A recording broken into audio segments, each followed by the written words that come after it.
If there is one thing we all need a good sleep. And for this, we need a great pillow, which brings me to today's sponsor, Sweet Z. Made with 100% plant-based down, also known as vegetable cashmere for its extreme softness and comfort, Sweet Z's patented 3-layer design ensures the right amount of comfort and support for all types of sleepers and provides the 3 things we all need from a pillow: comfort, support, and cooling. Despite the quality, they are a lot less expensive than other luxury pillows because they control the production process from trees to pillows. By making their pillows completely vegan, they eliminate animal cruelty and provide a better product without any guilt. Sweet Z offers a 50-day full money-back guarantee trial and free returns on all of its products. Listeners of True Crime and Authors get 15% off using code TCA15 found in the show notes. For a better and more comfortable sleep, get your Sweet Z pillow today.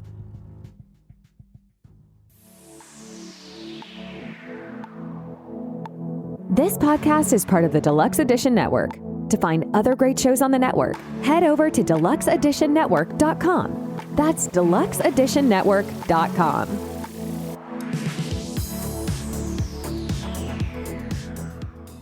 What's going on, guys? This is a quick programming note. The interview you're about to hear, I shot a little while ago.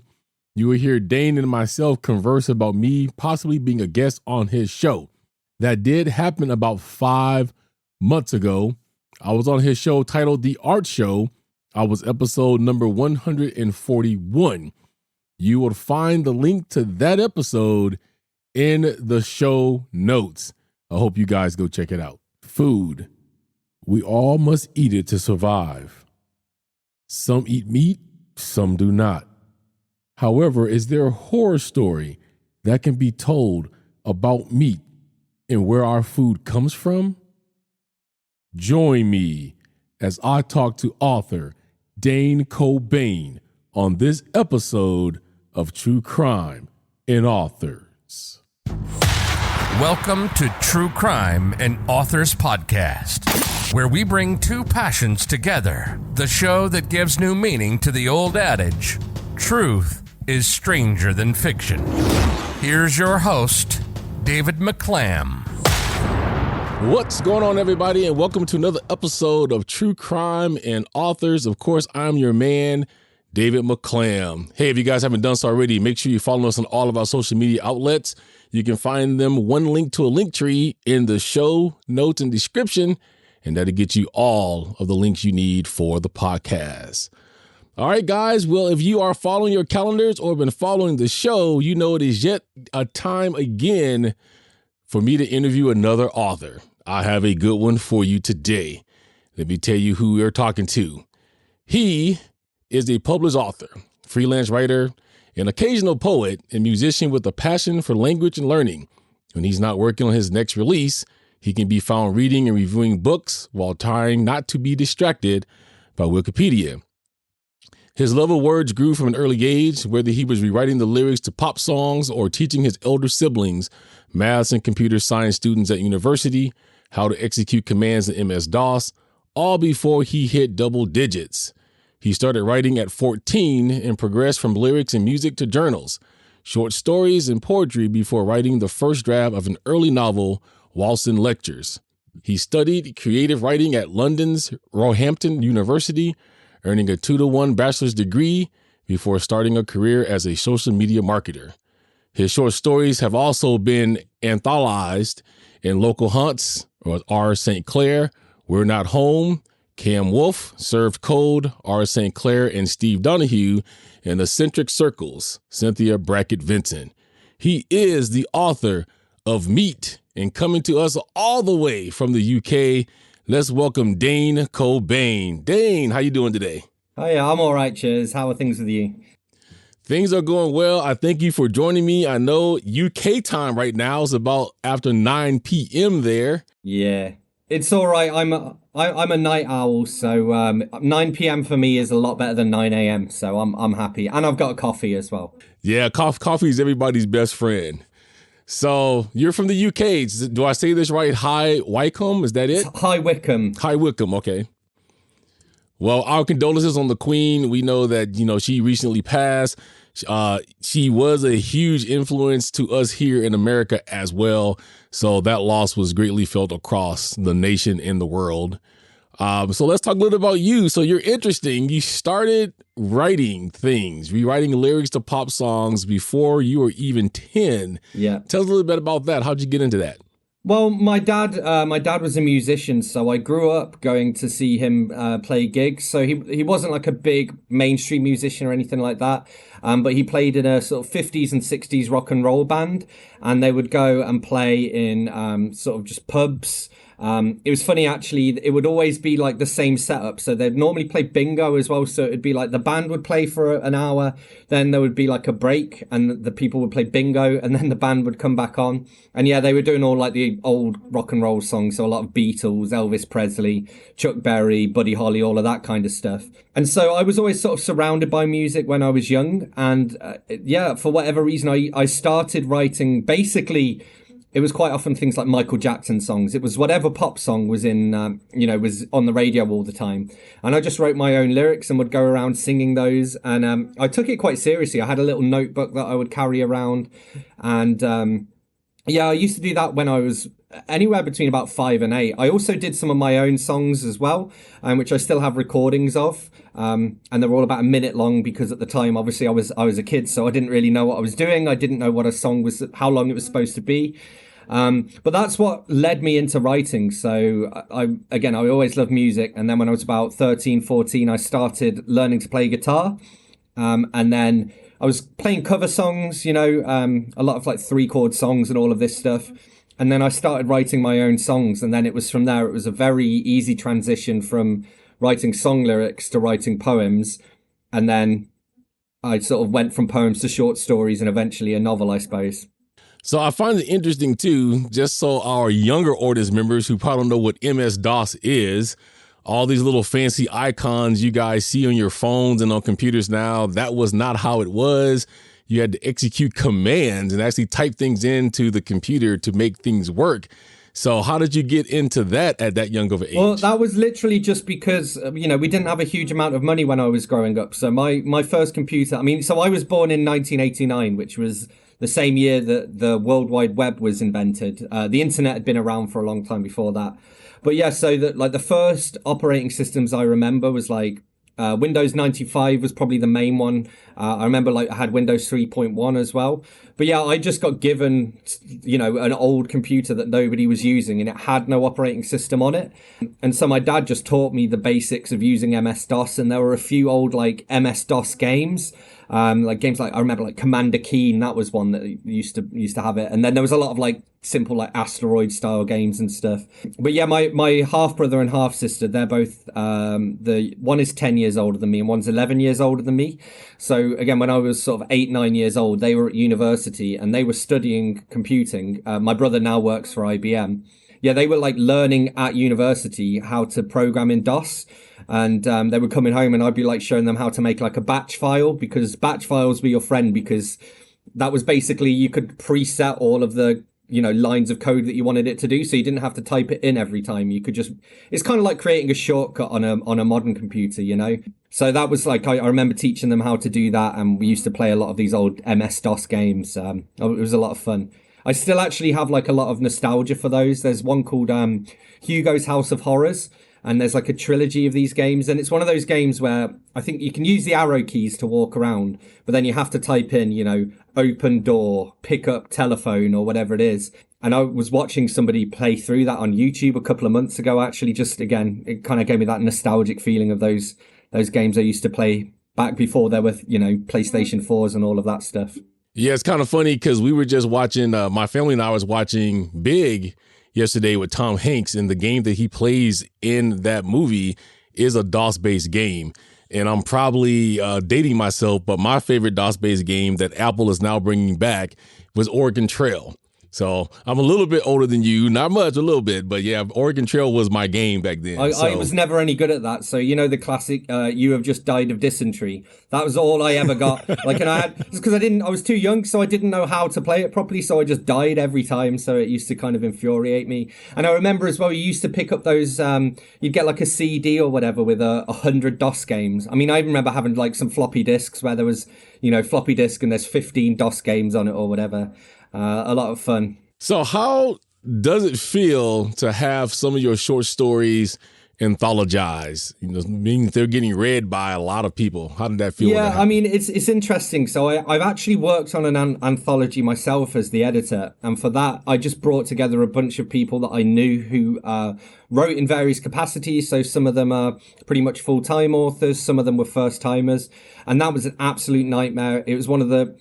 I'm glad I did it, but I will never do an anthology again because I always say, like, working with writers, it's like herding cats. Sorry, my Google Home's just going off in the background. It's okay. But yeah, so actually editing an anthology is difficult and very time consuming. Contributing to them is a different kettle of fish. It's a lot of fun. So you mentioned the 4 that I'm in. So, well, we'll start with Eccentric Circles, that's put out by Encircle Publications, and they publish my Leipfold series of sort of quirky, cozy mysteries. And that one was interesting because I didn't even know I was in it. So they announced that this thing was coming out, and yeah, they basically told me the same day that they released it to the public that this book was coming out, because I'd written a short story collection that was published by them. I've got some reminders for Dave. My reminders are going crazy, but so they announced that my short story was going to be in this, and it was before my actual collection came out that they'd published. But that one was really nice because it was no extra work for me, so I just appeared in this anthology with a story that I'd already written. The other 3, they're all done. There's a community on YouTube that I belong to called BookTube. There's actually a sign in the background of the shot where I'm on camera. And so BookTube is like the YouTube community that specifically talks about books. And there's a lot of book reviews, and you do tag videos, and we'll do like wrap-ups where we talk about everything we read each month. And there are a bunch of other writers that I know through that. And so a few of those kind of banded together, specifically within the horror community, and decided to put out some anthologies. So they were getting other YouTubers. So every author that's in those collections is a YouTuber. All of the profits go to charity. Yeah, they'd give us a theme. So Local Haunts was the first one that I did. So they said the theme there was sort of ghost stories set in your part of the world. So I did a bit of research and had a look around at High Wycombe. So I was like, what ghost stories are there here? There were two different ghost stories that existed. And I just sort of fictionalized those. I kind of blended them together and added a few elements and wrote something up there. And it was just really a lot of fun to have a bit of purpose, I suppose, to be writing something specifically for inclusion in an anthology. I don't know, it was kind of freeing in a way. It was, especially because it was like shorter fiction as well. So normally if I've written short stories in the past, it's been with a goal of bringing them all together into one overall collection. So it was nice just to have like a one-off short story I'm writing. Didn't even know if they'd accept it in the anthologies or not. And in fact, they have just published a 4th anthology, which I'm not in. And I think the theme for that was monsters.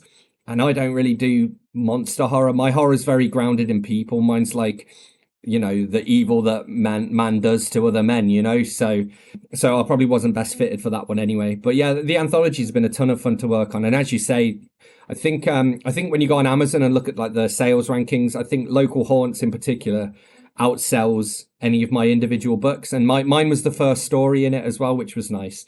So I'm the first one that people read. So you're one of the few authors I talk to that actually write against multiple genres. Just to name a few, No Rest for the Wicked is a supernatural thriller. When the Boots Came Home is poetry. You have Social Paranoia, which is nonfiction. Meat, which we be talking about in this section, which is horror. You even have The Tower Hill Terror, which is a crime detective book. How do you keep all of those genres separated from one another? Well, so it's funny. So kind of how it works with me is I don't really do what I should do, which is to write to market. So I don't look at the market and go, young adult fantasy is selling really well, I'll write a young adult fantasy. I kind of approach it the other way around. I'm like, I've got a story idea and I write it, and then I worry about what genre it is afterwards. So in some ways, kind of as you were saying this, in some ways, some of them have elements of other genres in them. So I'm sure like the Tower Hill Terror has little bits of kind of horror to it. But yeah, I think from a writing point of view, it's not too bad. The actual real challenge is from a marketing point of view. And currently some of the work that I do, I'm working kind of as a coach to some authors who are kind of trying to set themselves up as like a writing business, essentially. And the advice I always give to those, and which is kind of consistent with what the other coaches say, is, you know, if you're going to do multiple genres, use multiple pen names. So really, that's what I should have done for, you know, each genre. I should have had a different pen name. It's just when I started out, I didn't know that, and I've kind of left it too late by this point. I don't know. And also it stops me from getting bored. And like, as a reader, I read a bit of everything. So that's why I kind of like to write a bit of everything as well. Although I think it's the kind of the sort of crime, cozy mystery style and the horror. Those are probably the two genres that I'm mostly known for. Now, when it comes to doing the double pen names, I'm glad you brought it up because I have a question for you around that. I'll talk to an author that does that, right? She writes horror under her real name, or I'm sorry, horror up under a pen name, and then she writes romantic up underneath her real name. I've talked to another author who said that she wouldn't do that at all because she felt like that would actually take away from her audience, that if she's writing even in a different genre and change names, people may not connect that. Do you feel the same way that if you would have switched to a different pen name to write, say, horror versus poetry, that would have threw your fan base off a little bit? It sort of depends. There are pros and cons to it. So the big pro is that you're not kind of diluting your messaging. So if I've got people who follow me on social media for my horror and I'm talking about my new kind of cozy mystery, they're not going to be too interested. So everything that I do gets diluted a little bit. And the big drawback is you have to establish that audience again from scratch, essentially. So what I do especially with things like my mailing list, where I can like segment it. So I have on my mailing list, I kind of have it split up to, okay, these people have signed up to hear more about horror. These have signed up to hear more about mystery. So I can be a bit more sort of targeted in the stuff that I send them. It does work either way. I think the general best practice that most people have settled on is to use the pen names for different genres. The exception is if it's similar. So I work with a client who has written a book about, it's like the true stories of various art heists. And they're now going to get into writing like a sort of a crime caper fiction novel about art heists. And in that case, it makes sense to use the same name, even though it is two different genres, because it would make sense that, you know, that person has those two different interests, as long as they market it clearly and make sure that they know this one's fiction, this one's non-fiction. So yeah, it's a tough one. I think it's one of those that every author has to decide for themselves. And like I say, in some ways before I even thought of it as an option, I'd already published across a bunch of different genres. I'd almost made the choice for me. So it makes my marketing more difficult, but it makes my life a little bit easier, I suppose. So let's talk a little bit about your book, Meat. So to kind of get the audience in the mindset of this, I'm going to go ahead and read your synopsis to the story. Veterinarian Tom Copeland takes a job at a factory farm called Sunnyvale after a scandal at his suburban practice. His job is to keep the animals alive for long enough to get them to slaughter. But there are rumors of a strange creature living beneath the complex, accidents waiting to happen on brutal production lines, and the threat of zoonotic disease from the pigs, sheep, cows, chickens, and fish that the complex houses. Suddenly, disaster rocks Sunnyvale, and cleaners, butchers, security guards, and clerical staff alike must come together under the ruthless leadership of CEO John McDonald. Together, they'll learn what happens when there's a sudden change to the food chain. What made you come up with this story? Yeah, so it's one of those I've noticed with the horror that I read, that horror authors quite often take something that people in general already are afraid of, or at the very least find unpleasant, and then they magnify it. So, for example, like James Herbert did The Rats, and nobody likes rats. Stephen King does this all the time. In fact, like, you know, with it's clowns, and actually he's now responsible for a new generation of people being afraid of clowns. Even there was Bird Box recently, which was the one where people had to blindfold themselves, and it's because nobody likes to not be able to see where they're going. It just puts us on edge and makes us uncomfortable. So I was trying to think What kind of situation just would people not want to be in? And I landed on factory farms. I think at the time I was vegetarian. I'm now vegan, which is because of all of the research that I did as well. But I figured, even meat eaters that nobody thinks factory farms are nice places. Even the most committed carnivore would rather eat meat that's come from a small, locally owned farm where the animals have got good living conditions. So that's kind of where I settled on that as the kind of location for it.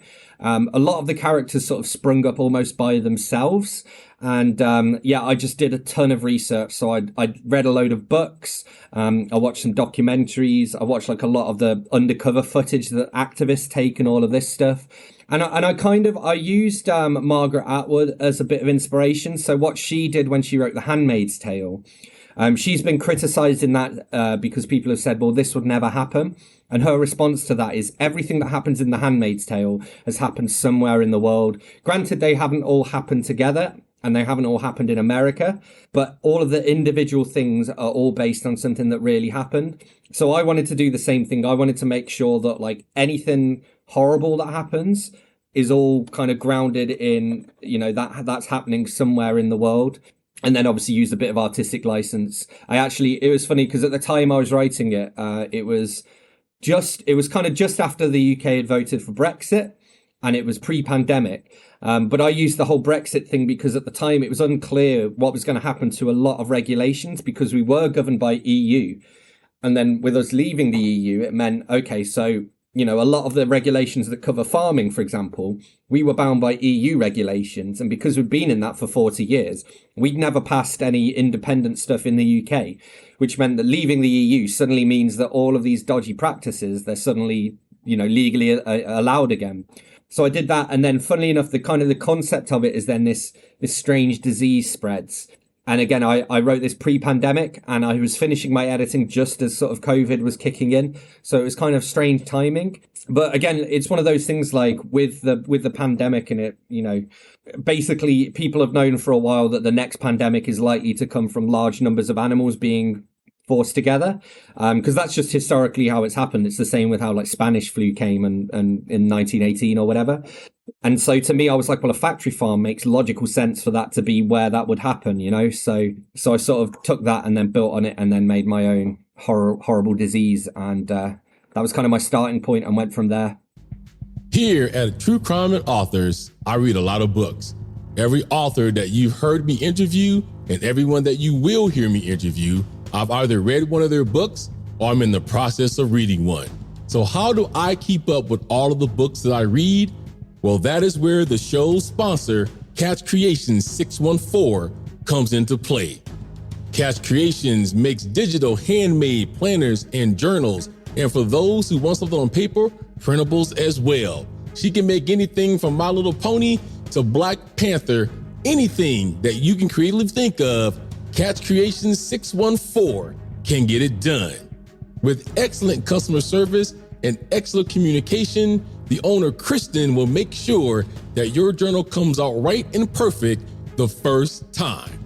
And for those who are listeners of this show, you will get a special 10% discount when you use the code TrueCrime10.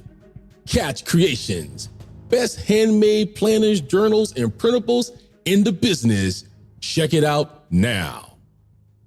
So your book on Goodreads, This One Meat, still carries a very high rating. You still carried a 4.34. I ran across a comment that was left by Emily Coffey in commentary, and it made me laugh because she started off by saying a gory fight for survival that will inspire you to start packing salads for lunch.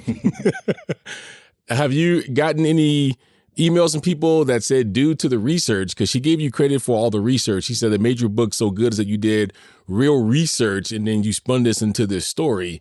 Have you had people actually write you and say, hey, man, look, I've changed vegetarian now because of what I read in your book?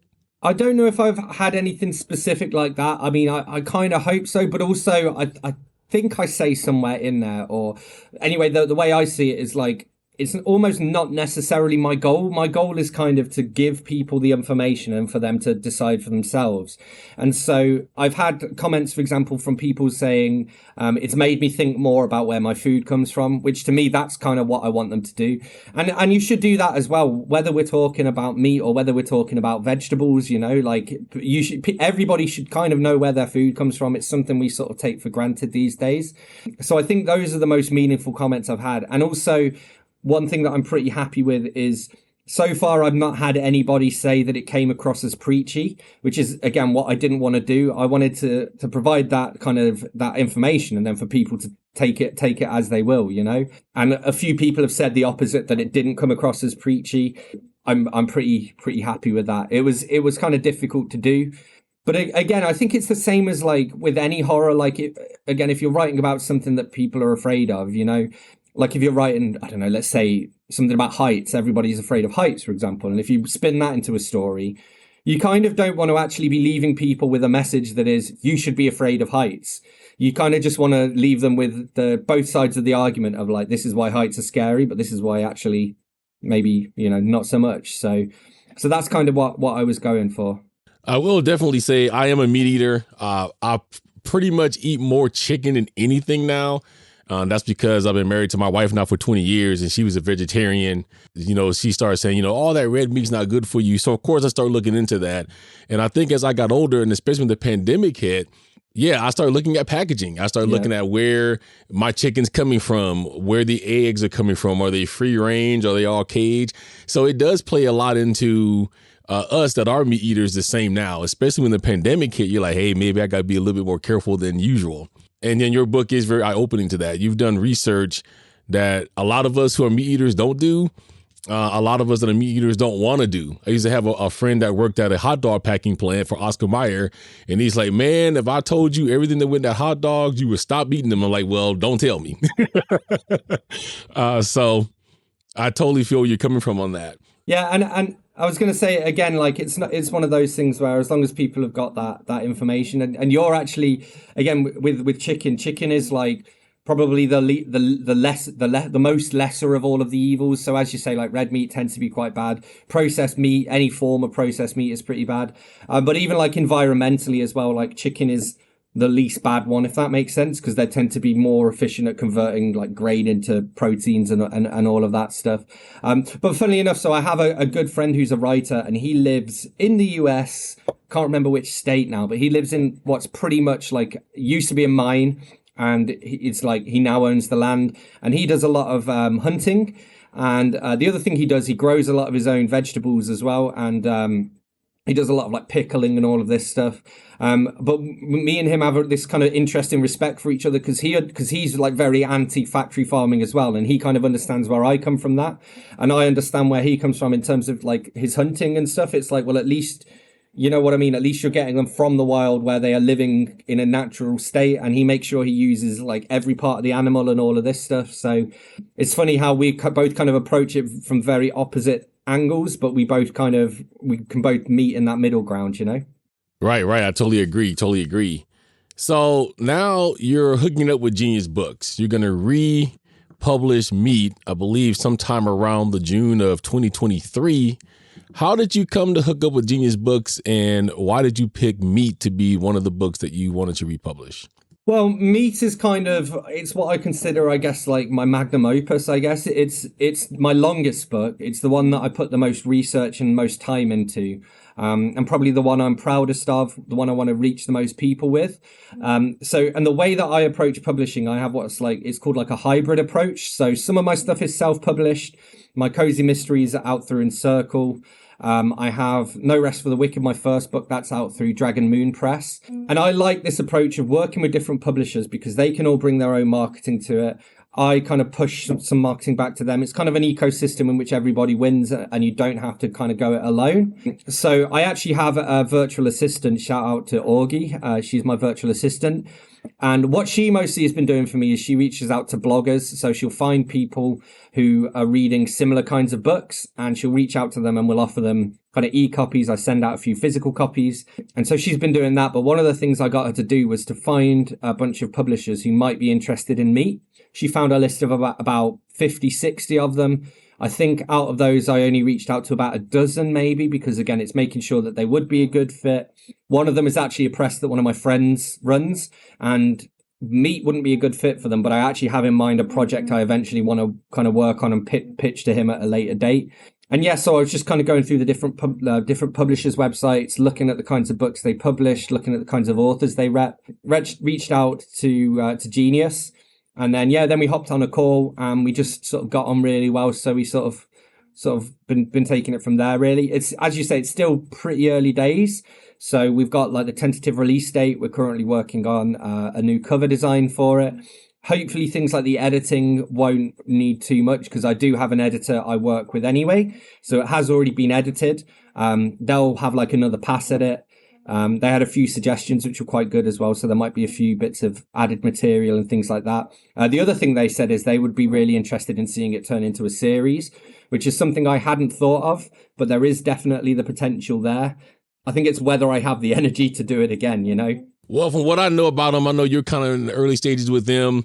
I kind of am too. They reached out to me after they found out I was doing a interview with LaDonna Humphrey. She's the author of The Girl I Never Knew Who Killed Melissa Whitt. And we took off from there. And they said, we have all these authors. So I've been working with Stephen and Leah now for about a couple of months. And it's been great. And everybody I've talked to, I've asked that question. They said, they didn't feel like they were pigeonholed. They weren't trying to change anything.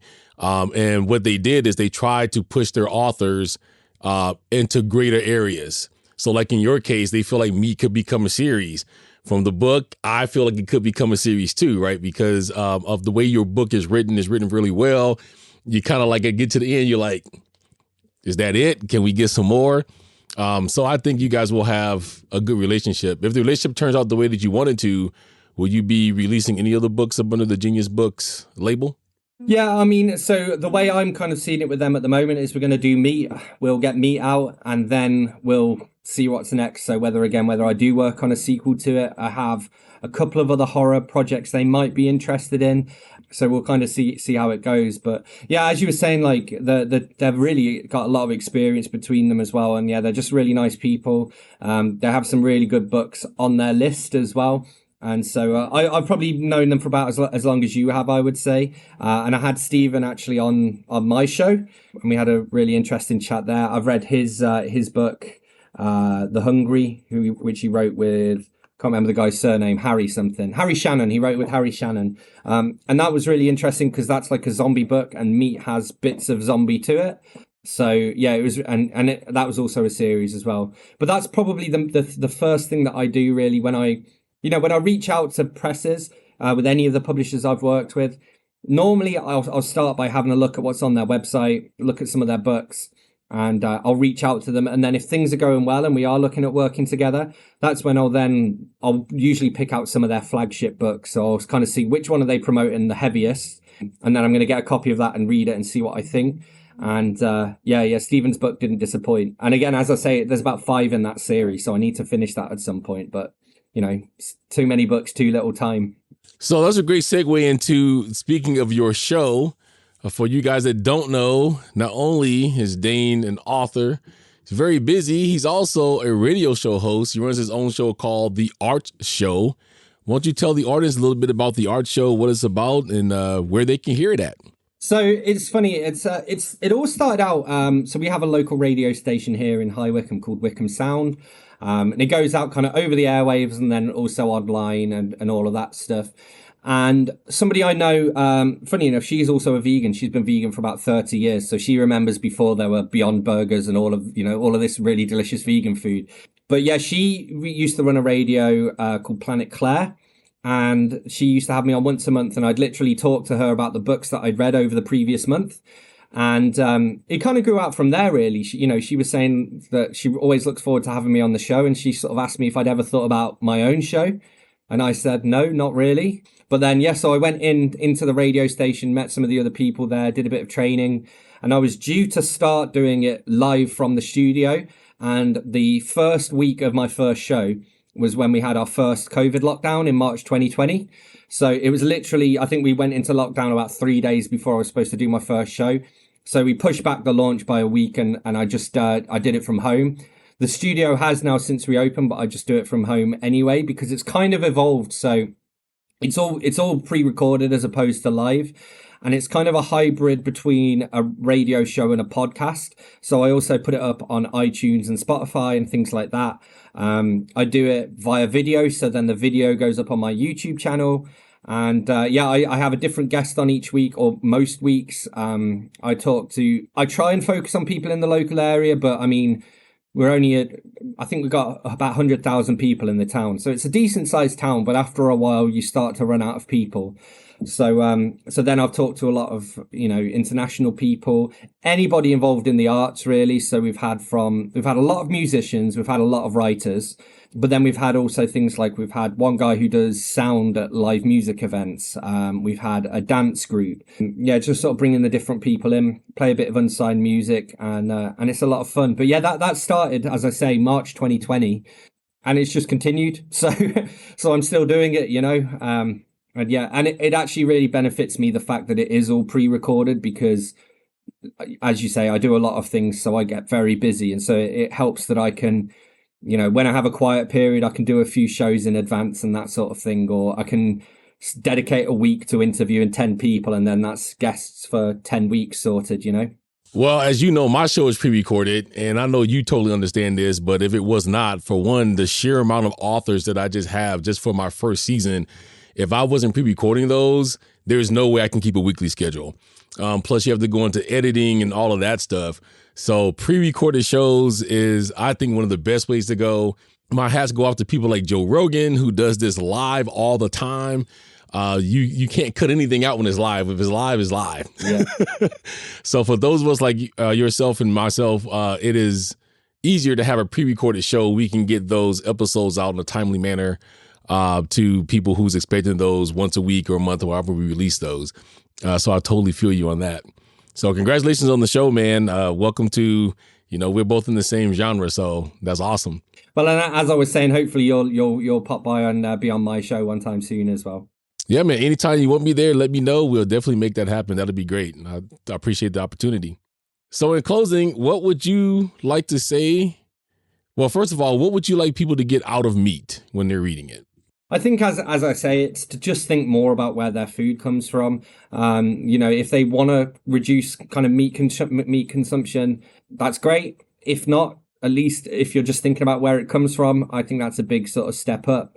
The other thing that I try to kind of cover in it as well, because it's not just, as you say, like things like red meat aren't very good for you. There are the three angles. So there's like the animal welfare angle, which is how I kind of approached it, because I've always loved animals. It tends to be better for you, and it's also a lot better for the environment. And again, this comes to any food that you eat. So I think the environment is quite a good one to think about. So avocados, for example, are actually terrible for the environment because they tend to be shipped, especially for us here in the UK, they're shipped across the world to us. And then like things like almonds, for example, a lot of the world's almonds are grown in California. And that's why there's quite often like droughts in parts of California, because they're using all of the water to water the almonds. So even like for me, for example, being vegan, I don't drink milk, but I try and drink oat milk because I know that requires the least amount of water to make compared to almond milk or soy milk or whatever else it is. So I just think it's always good if people think a little bit more about that, and not just their food as well, other products. So things like makeup products, for example, even cars. I mean, the classic one is people talking about computer chips. You see a lot of people say like there's child labor used to get computer chips that go into their smartphones, and to know that it's not, you can't be perfect as well. So, and I think that's the big thing. Like, you don't have to be vegan. There's a stat where if every American did meat-free Monday, it would have the same equivalent of impact of taking about 30 million cars off the road, just from the reduced emissions. So it's one of those things, again, you can't be perfect. There's always going to be, something that I have a smartphone, for example, and I obviously don't condone child labor, but also you kind of need a smartphone to sort of live in the modern age. So it's just doing your best, I suppose. And I think a lot, especially since the pandemic, a lot of people have been doing that. I've seen a lot of people growing their own food as well. I've been trying to grow my own food in my garden here. It turns out to be quite difficult. So it's fun, but it's difficult, But yeah, I think that's my take home message, is to think a little bit more about I guess consumption as a whole, what impact are you having on the world around you through the products you consume? Is there anything you'd like to say to all of your readers and fans out there? Just, thanks for everyone for their support, really. I have a lot of nice comments come through on things like social media. The reviews in particular, I always appreciate those. And I've been trying to kind of drum this into people more recently. All reviews are good. So, if somebody reads one of my books and doesn't enjoy it, I would still rather they left a negative review or a mediocre review than no review at all. Because again, it's for a start, reviews are for other readers rather than for the authors. And, there's actually been studies into that as well. If I only have 5-star reviews on all of my books, people are just going to think I've just paid a bunch of people to leave 5-star reviews.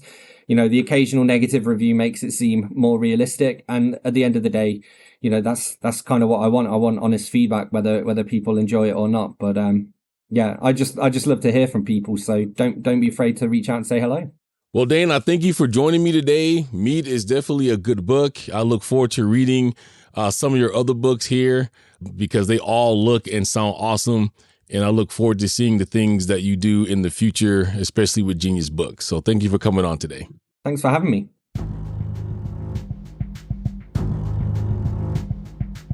All right, guys. So there you have it. That was Dane Cobain. He's the author of Meat. You can find Meat right now if you want to read it before 2023 over on Amazon. If you are a member of Amazon Prime, which is not Prime, I can't think of the name of the book club now, but I'm in it. Go ahead and download that book for free and read it there. Let's make sure we give him a review. He does live and dies by those reviews. And let's make sure we're taking care of Dane the best that we can. All right, guys. So once again, I hope you guys are being good out there. Be safe. Thank you for joining me. And always remember these things. Always stay humble.